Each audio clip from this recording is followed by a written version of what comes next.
floor over to Jane Reingart, Assistant Professor of Economics at the University of Notre Dame, who will be today's moderator. Good morning. The topics of today's sessions are a new reason to hate grocery inflation, measuring and interpreting inflation heterogeneity, and intertemporal pass-through. Special thanks to the organizers, Raphael Schonli from Brandeis University and SIBRA, and Dominic Smith from the BLS. Just to give you a heads up to the format of the webinar, this is a 45-minute webinar, which will have 2 presentations, each with 15 minutes, and then 10 to 15 minutes for Q&A at the end of both presentations. We'll finish both presentations before we move on to questions. Attendees do not have the option to switch on their audio and video, but are invited to write comments or questions in the Q&A space. Attendees can, of course, post their questions during the presentation and do not have to wait until the end. I will then select questions to be answered in the Q&A portion of the webinar after the presentations. The webinar is live streamed via the SIBRA YouTube channel and also recorded and made available on the SIBRA website and the SIBRA YouTube channel after the events. Links to the papers will be available in the YouTube video descriptions if provided by the authors. And lastly, as a disclaimer, participation in the SIBRA webinar does not constitute or imply an endorsement, recommendation, or favoring endorsement of the views, opinions, products, or services of the Central Bank Research Association or any other participating institution, individual, or entity. All views expressed during a SIBRA or SIBRA co-hosted event are strictly those of the authors, discussants, and other participants, and not those of SIBRA, the co-sponsoring institutions, or any other participating institution. And without further ado, I will pass things off to our first speaker, Kelsey O'Flaherty, who is an economist at the Federal Reserve Board, and he will be presenting a new reason to hate grocery inflation, measuring and interpreting inflation heterogeneity. Thank you much. Am I sharing? Do you all see the slides?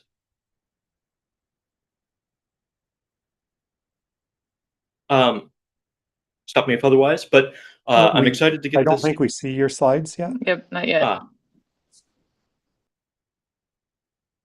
try once more.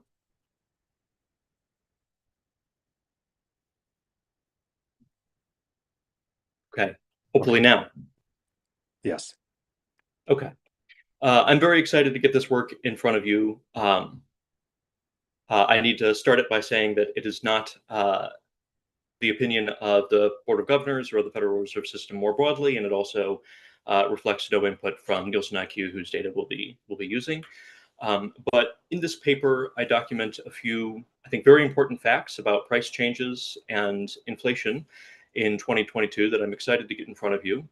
And I'm excited about it because it certainly motivated me to really update my thinking about inflation from one change of average prices, big P, to a collection of idiosyncratic price changes that affect households very differently. And so it updated me to think about inflation as a phenomenon really through the household's lens. And we won't discuss it today, but in the paper, I also build a model that I think takes these facts, ties them together, and moves towards thinking about and interpreting inflation in that way. So what I'd like to spend today's presentation doing is just anchor you briefly to the literature that I build on and to the Nielsen data set that I'm going to use to lay out really 3 facts before you. And time permitting, I will explain the details of how that model that I introduce ties those facts together and reveals this new lens on inflation and why this household perspective of inflation matters. So the argument that I'll be making, of course, is that aggregate inflation misses important aspects of how inflation differs across households. And we know a lot about that already, of course.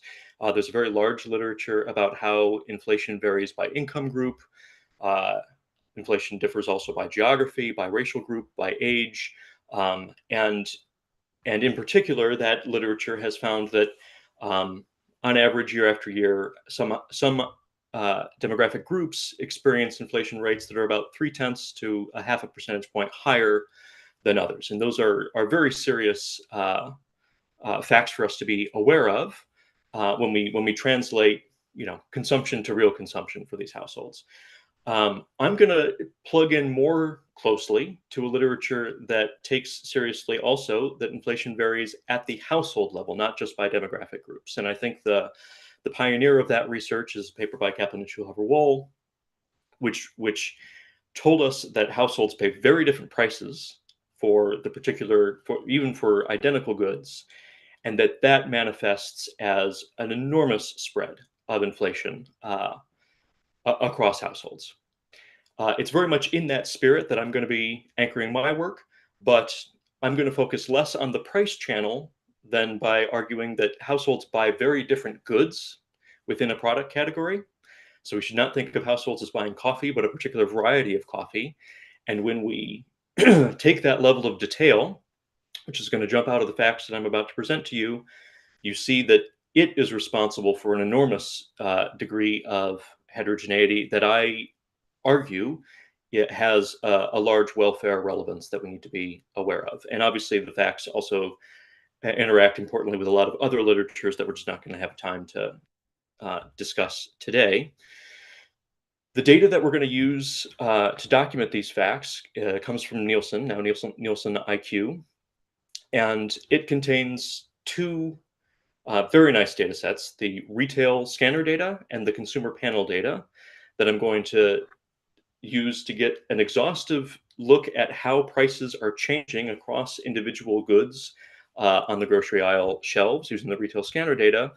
And in the household data, we can actually see how individual households are responding to those price changes and how they are manifesting in their household level inflation rates at a category level and overall.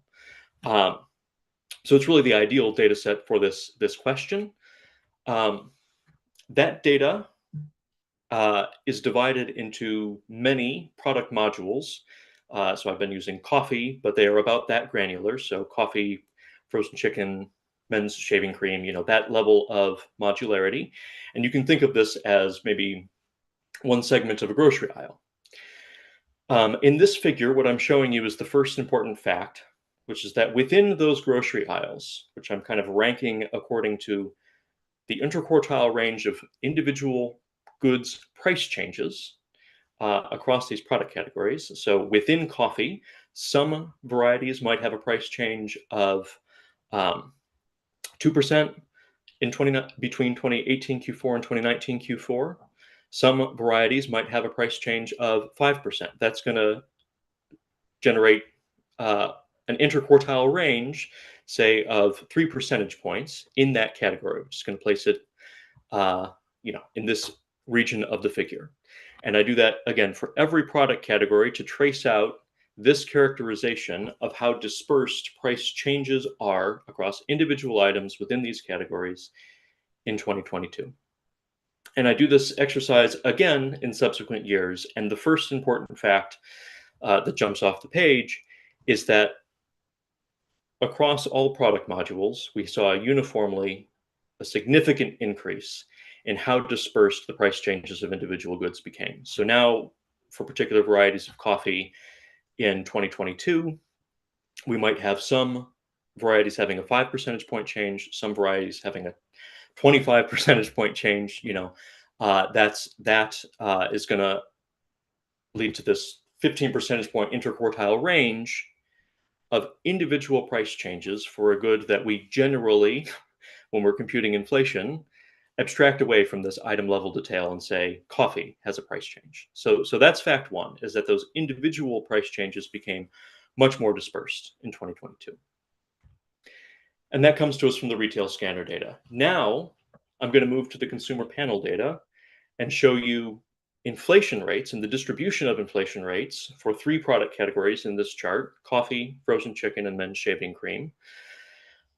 And say, how did household level inflation rates for those categories evolve in 2019 and in 2022, let's say?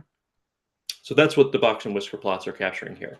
And I'm going to do so in 2 ways. The Laspers index is going to capture what happens to households conditional on the good they bought in the initial period, right? So a household buys Pete's in the fourth quarter of 2021. Let's just say it has this 20+% price change. Another household buys Folgers and it has a 5% price change. That is going to somewhat mechanically generate increased dispersion in households' L'Esper's price indices for these categories.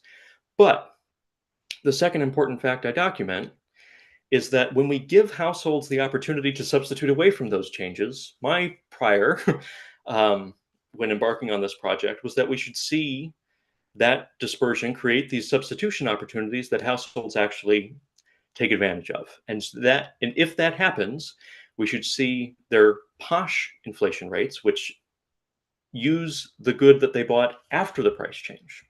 It allows them to reoptimize. We still see these enormous disparities in households' category level inflation rates, driven by the price change dispersion that I documented in the previous slide. And the last major fact that I want to share with you today is that when we kind of look across all of the goods in a household's basket and compute a Tornquist inflation rate, so that's going to be the average of this L'Esper's and Posh, it's what we think is ideal for capturing households' substitution opportunities. When we do that, and when we take this item level approach to saying you don't just buy coffee, you buy either Pete's or Folgers coffee, you buy a particular barcode,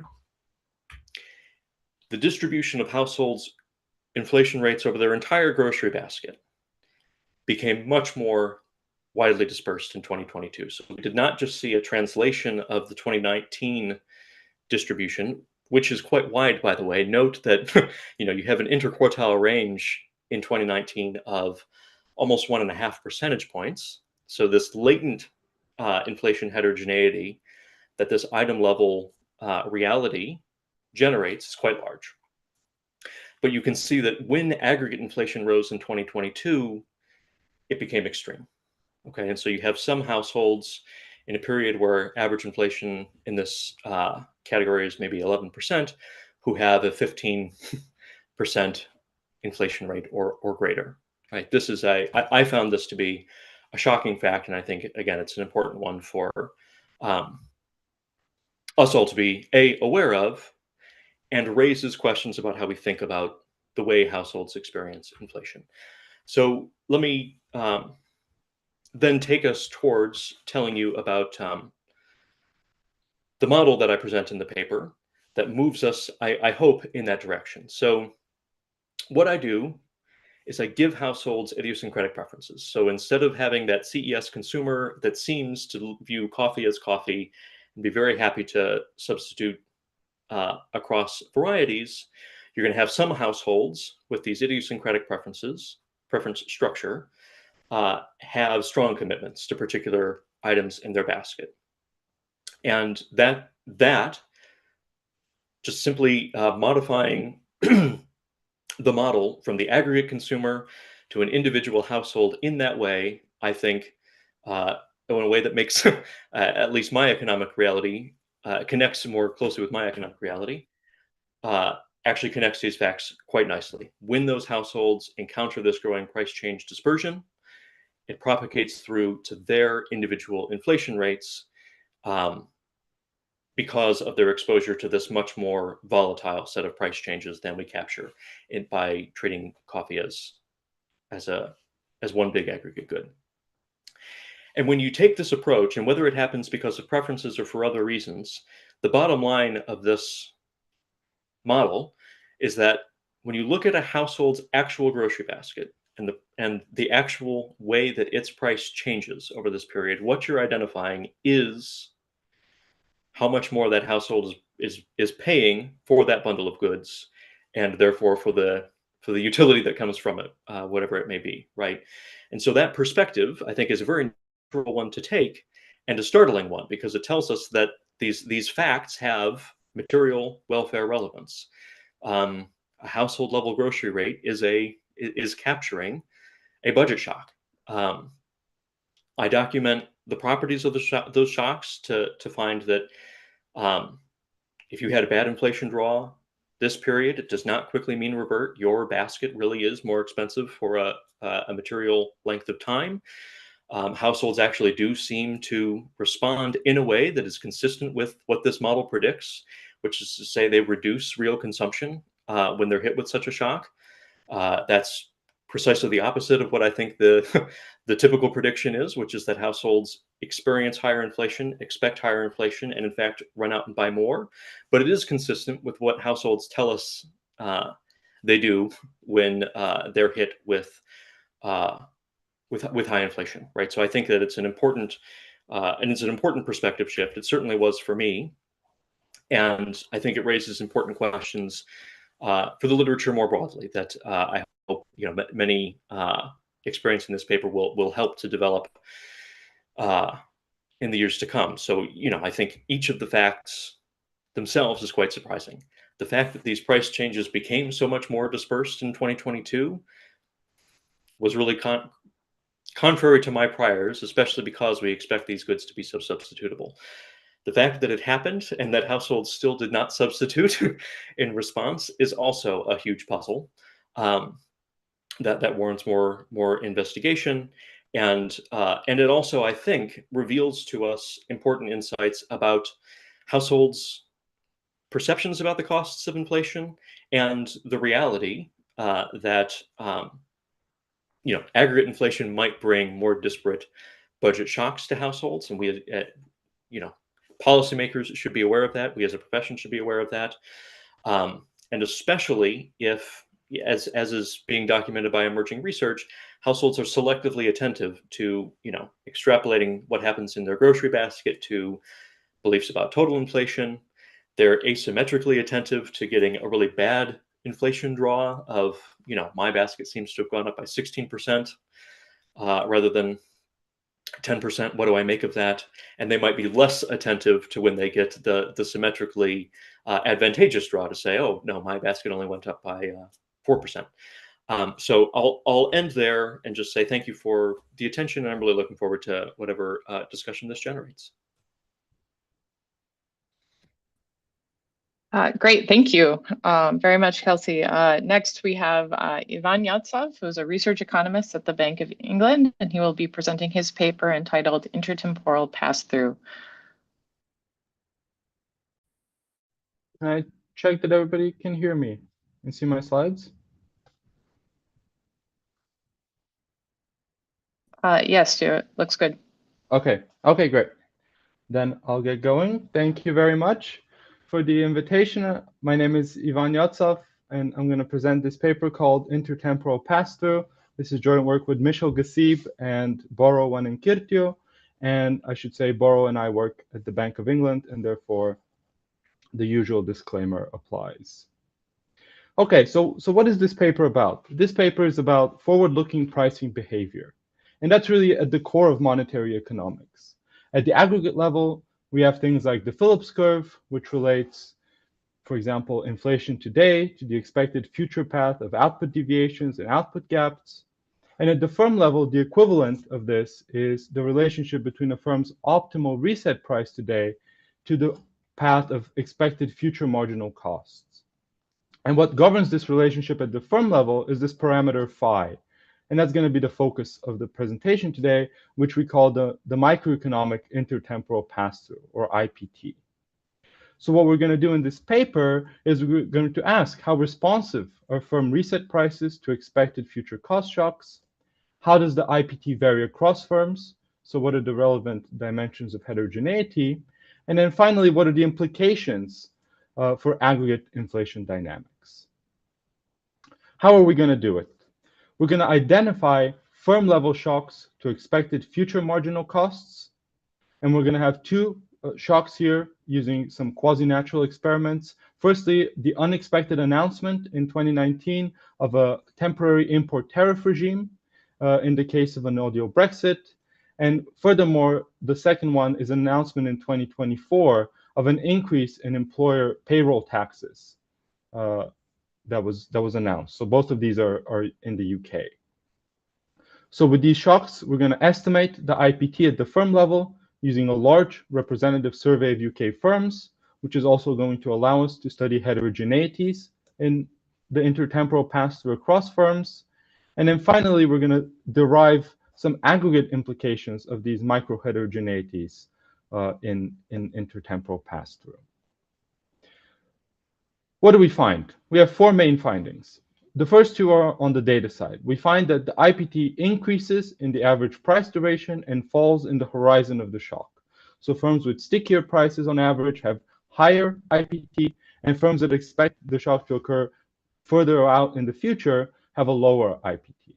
At the same time, we find that this pass-through is nonlinear, and in particular, it increases less than proportionately with the size of the shock. Then we have a model which is able to match these empirical findings and has heterogeneity in both adjustment frequencies and perceived horizons of the shock. And what that model tells us is that, furthermore, the heterogeneity in adjustment frequencies and in the heterogeneity in the perceived horizons amplifies the forward-lookingness of aggregate price indices. So these heterogeneities are really important for aggregate inflation. There's a lot of related literature, which I'm going to skip just in the interest of time and go on to the next part, which is to describe the data, and in particular these shocks that we construct. So the first one is the firm level tariff news shock. So to give you a little bit more context, let me take you back to about 2019. There was a lot of uncertainty in the UK about the UK's future relationship with the EU, whether there was going to be a deal, what kind of deal that was going to be, and there was a genuine concern about the likelihood of a no-deal Brexit at the time. So kind of in response to this, the UK government announced in March of 2019 a temporary import tariff regime that would be enacted in the case of a no-deal Brexit. So if there was a no-deal outcome, rather than tariffs going up to the most favored nation tariff rates, they would only increase to some intermediate tariff regime. And this was a detailed product level tariff announcement.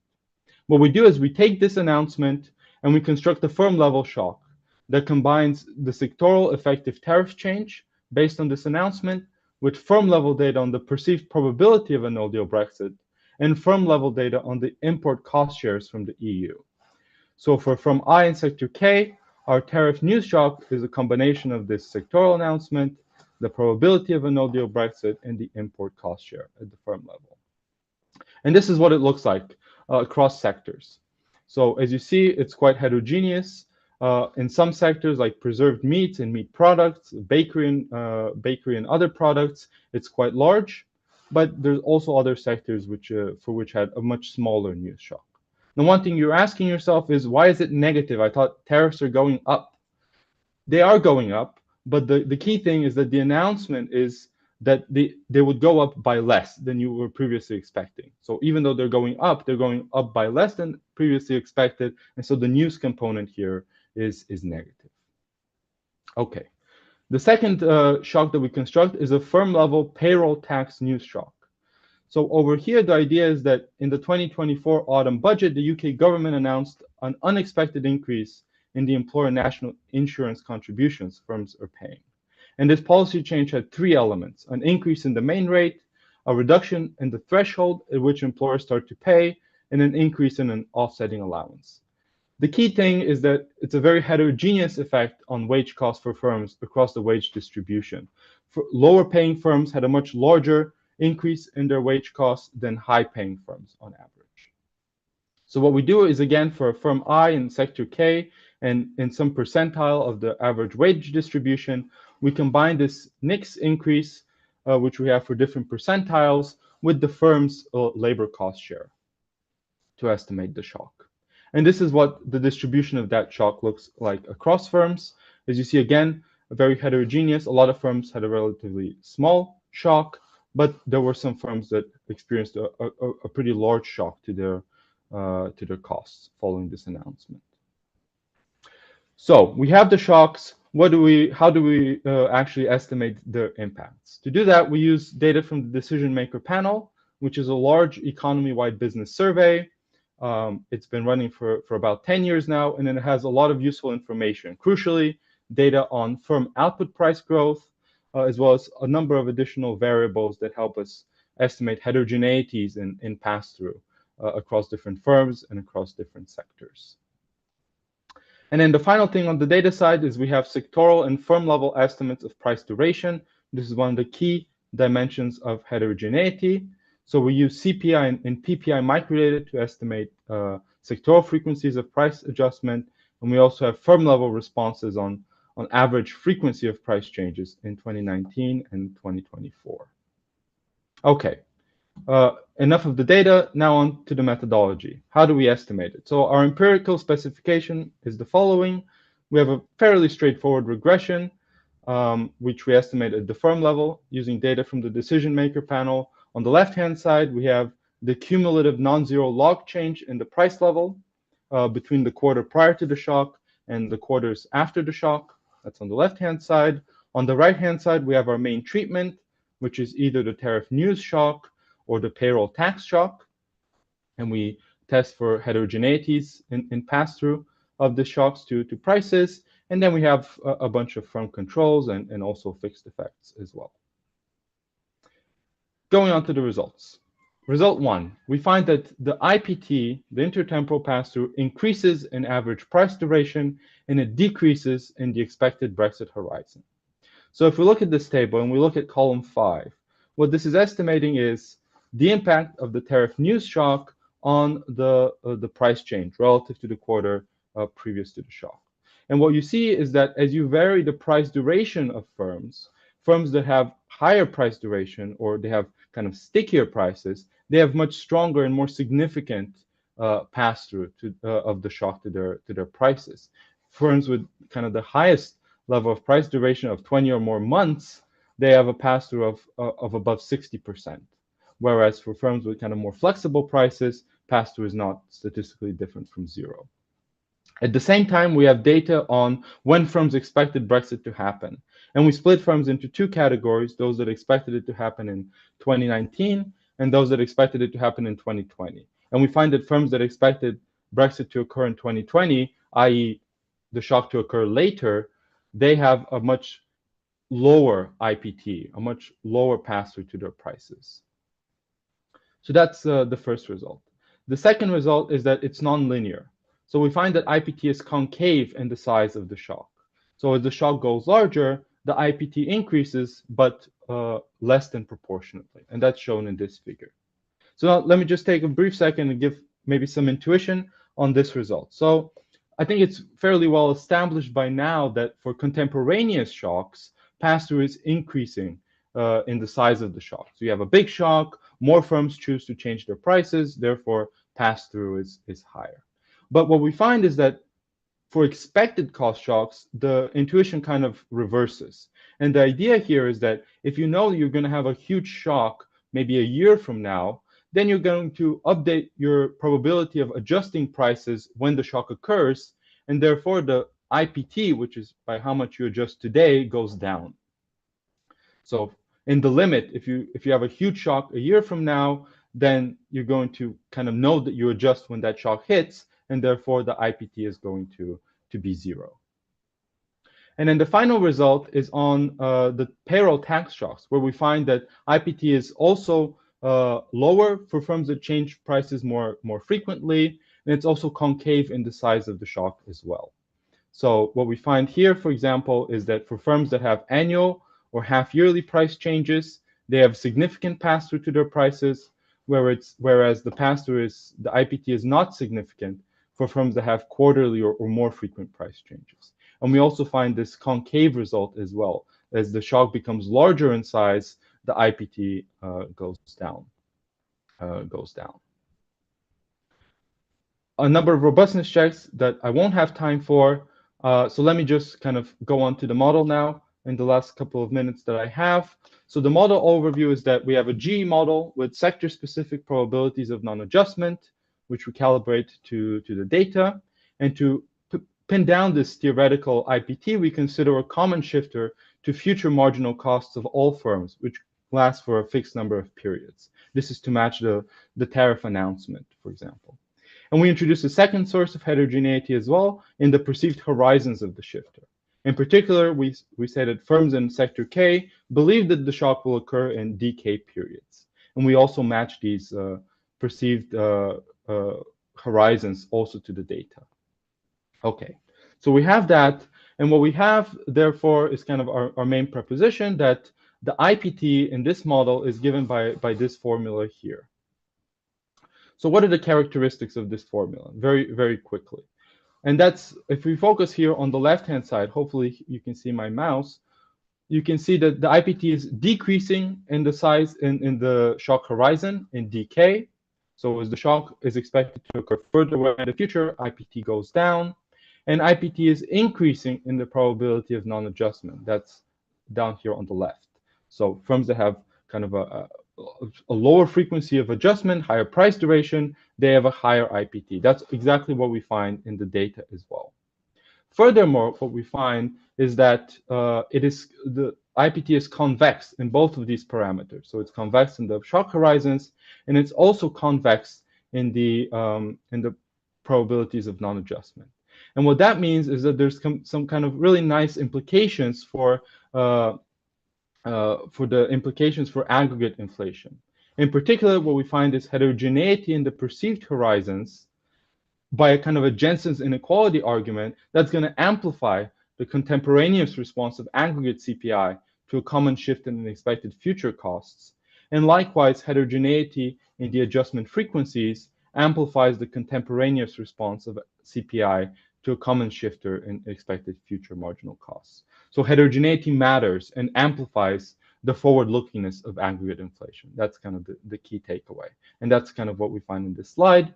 The final thing to kind of show is that we also simulate solve the model under a fully nonlinear solution in order to try to replicate this result in the data on the nonlinearity of the shock, right? Where I showed that it's kind of concave in the size of the shock, and that's exactly what we find as well in the model. So, for example, the red line here is a linear IPT, but what we find with the nonlinear model is that IPT is not linear at all. In fact, as the shock grows in size, IPT increases, but at some point starts to decrease. Again, in the limit, if you know you're going to have a huge shock a year from now, you're going to update your probability of adjusting prices in that period, and therefore IPT kind of goes towards zero.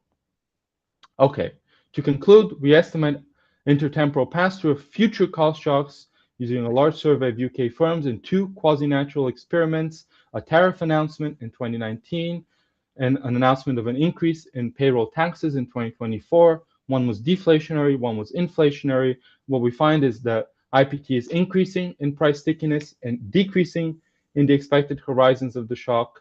There's also a nonlinearity as well, and a model that shows us that these heterogeneities are important when studying the aggregate implications for the aggregate forward-lookingness of inflation to future cost shocks. Thanks very much. Great. Thank you so much. All right, so we should move on to questions now. So we like to give an opportunity for the speakers to ask questions of each other. Maybe let's start with questions for Kelsey. I will kick us off, but this question comes from Dominic. Kelsey, have you looked into the role of sales in inflation dispersion? Is it possible that when inflation is high, firms have more incentive to raise prices, but also offer more temporary discounts, which increases dispersion? So in the results that I showed you, I kind of applied a common price for every good based on what shows up in the realized transactions data. So people buying on sale, off sale. But when I allow for price heterogeneity in separate estimates, the dispersion of inflation outcomes grows substantially. So what that I think tells me in response to this question is yes, the like time variation of prices that people encountered kind of layers on top of this very importantly. In a way that yes, I think it contributes to the dynamics, but does not dampen them. That's what I'll say is the evidence I've looked at so far. But I've not specifically looked at count of frequency of sales, for instance, um, in the data. So I had a kind of related question actually for you, which was, is some of this that you're seeing this kind of increasing dispersion of price changes, is it because some of these price changes are lagging others? Like maybe Pete's has the price change first and then eventually Folgers catches up. Like if you were to do the same thing over a 3-year horizon, would you see kind of similar eventual price changes? Great question. When I talk, I mentioned it only in passing, but when I call this like the persistence of the price shock, I think he gets at this very question. And the evidence seems to say that the other prices do not catch up quickly, if so, right? So it's not that, Folgers moved first, and the next quarter, everyone else also has finally internalized that 20% price increase. I think the most direct piece of evidence I have for this will show up in this year's Papers and Proceedings volume, where I look at a basket in 2019, and I kind of track that set of households and the prices that they're paying for their basket, their kind of annual average basket, as it evolves all the way through 2023. And the dispersion only continues to grow with time. So I think there's not enough mean reversion going on to draw households back to the center. Okay. One more question, because you kind of mentioned this like idea that, when we have this high inflation, these are basically real cost shocks for the household, or kind of budget shocks. And that households respond to these by reducing their consumption. So one of the things that you mentioned is that, in our theory, if households expect more inflation, they should actually go and they should accelerate their purchases, right? Like you made this kind of intertemporal substitution argument. And I guess, can you clarify how you think about that with groceries, right? Because I'm not going to buy coffee now instead of if I anticipate inflation. So what I'm describing as the evidence that I found is, picture one world where households kind of always show up and they always buy the same basket of goods, inattentive to what price they end up paying. In that world, they're never going to actually reduce their real consumption. They're just going to let the prices change their total grocery expenditures, right? What households actually do is let far less than the implied cost pass through to their expenditures. So what that tells me is that households are finding ways to reduce consumption.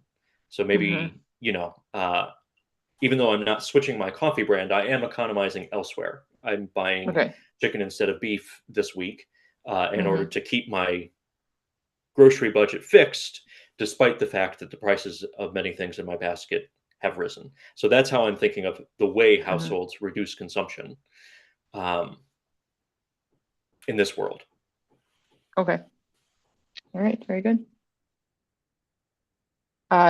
Yvonne, Dominic, do you have any more questions for Kelsey? I want to make sure we can switch over.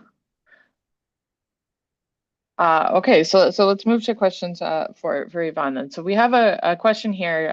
Is there any way for you to tell whether firms change their frequency of price adjustment in response to the marginal cost shock? Maybe some firms only update prices in January, but around these events, they update more often, in addition to changing the size of their price changes.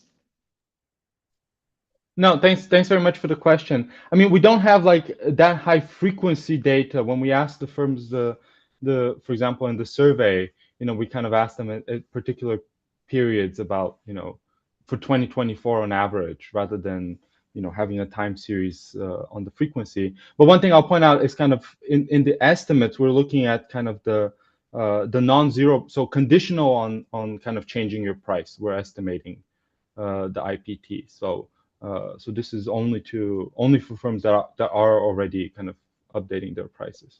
in order to get as close as possible to the kind of the reset price idea in the theory. Ivan, can I ask a question? One of your shocks is a labor cost shock, and the other one is a tariff shock. So it's going to be a materials cost, right? I think you did something in like the exposure to the labor cost shock and kind of how you actually constructed the size of the shock for other firms. But have you thought about going and kind of thinking about how these different shocks affect firms based on their labor intensity specifically? Like, is the effect of the labor cost shock much more significant among those firms or something like that?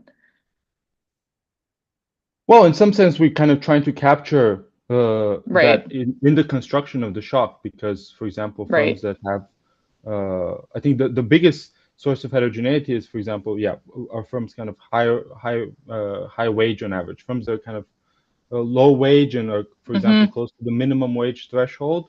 Those ones had a much higher shock on average, just because of the way the policy was implemented. Right. Did you have two parts of your exposure weight there? Like you had some kind of labor share? Because you could imagine also kind of not making that a part of the exposure. You could just have the kind of where they fall in the wage distribution as the exposure. Yeah, that's a good idea. So we can try that as well. I don't think we've tried that. We're trying to get. I think the idea was kind of to get as close to like a change in firms as variable costs. Sure.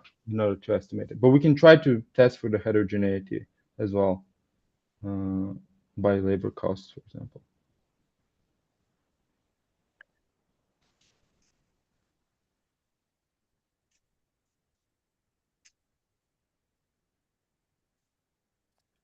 I can jump in with a question for of course. Kelsey if we'll allow a more IO focused question in this talk. Of course, But yes. So Kelsey, does your research tell us anything about like how retailers are setting prices, or whether they're like in these areas of times of high inflation, like anything about greedflation, or like if consumers aren't substituting, or if they're not being very attentive to these price changes, should retailers behave differently? I think that's really one of the main questions of interest that came to my mind with the price change dispersion facts. I don't have an answer to that question. I think it, there's a consistent, tell of the facts is that these firms face very different cost shocks. I loved Ivan's presentation for updating my thinking on, the heterogeneity of price changes that might evolve even among different firms for their forecasts of the same cost shock. So it's consistent with that hypothesis. It's consistent with a world where instead you think households might be inattentive to distinguishing relative versus average price changes in this period, and different firms exploit that differently, right? I can't distinguish, or I don't try to distinguish in the paper, but very interesting question. I will say just about the phrasing, I'm not necessarily taking a retailer specific perspective, right? I can think of kind of the producers of these goods as setting prices kind of in common across retailers, and that flowing downstream is a different model for how I was thinking through it. But lastly, I'll just mention there is some evidence that prices are changing more at the bottom of the quality distribution than above it. So that's the one kind of fact that I do know about the question of which goods have their prices changing. Households buying the generics are more badly hit than households kind of up the chain. Okay. Well, let me finish us out by asking Ivan a kind of thematically similar question, which is, you have these kind of expectations and kind of the frequency of the firm's own price change. Do you think that there's do you have any way of looking at the strategic element of the firm's price change, right? That they have their own marginal costs that they're anticipating, but, they also have their competitors who may have the same marginal cost shock or may have, different marginal cost shocks, and they also have to kind of compete on their price changes as well. I mean, I think we've tried in the past looking at some of these heterogeneities as well. I mean, we had some survey responses on like the importance of competitors' prices, but ultimately, I don't think those were kind of really significant in our results. I think one thing that was significant, I didn't have time for today, but we do have some questions on how firms change prices, whether they're kind of more time dependent in their price changes, kind of changing prices at like fixed intervals, or whether they're more kind of state dependent, changing prices in response to costs and demand. And over there, we find that firms that are kind of state dependent have a lower intertemporal pass through of these expected cost shocks. So that's one result that's kind of that stands out. Very cool. All right, it is 11:45. Thank you both so much. This was a lot of fun. Thanks, everybody.